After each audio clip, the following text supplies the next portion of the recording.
heta hianin Raliana Memorial Basketball Court kan kal don ani heta hi chukna nia lunglen thak khop mai hei kan fate apu Memorial Basketball Court ani basketball i ron khel ve thin don nia ui ha kong te pon lo siam thovek to i kan kal khat zia hi rap thak ui in te po hei that po lo amani kan van chuk khat chia chia ve nia thla kan chuk la ringot don nan la siam zo si lo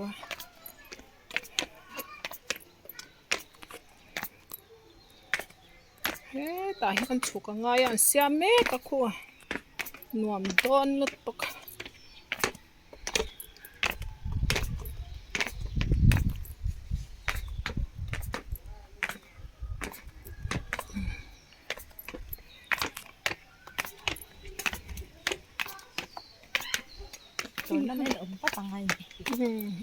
khai lo zuk rap ve lila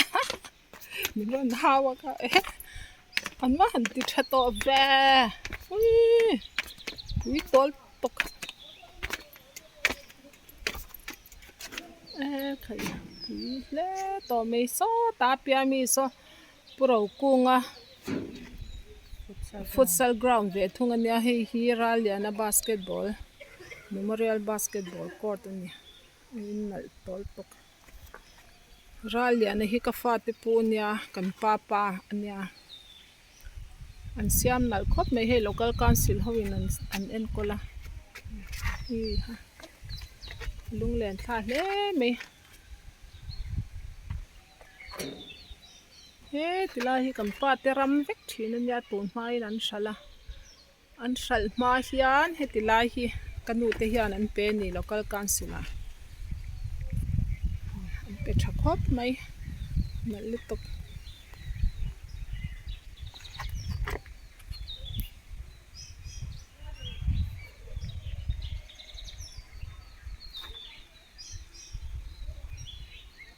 tournament này chắc cũng thế này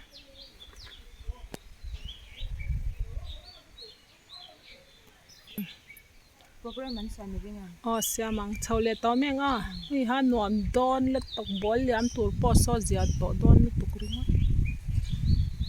hai zana tournament an zuk thut far thin la kha ngai om ra chawle tong ki ta kan en le don ya ki ta tangin chuk na hi chau dewa chuk na hi chau dewa chau lam chu la to lo me ha thla ke me tilam tang kan han le le nge ha tha lu tuk mi nal tok khela chau to ve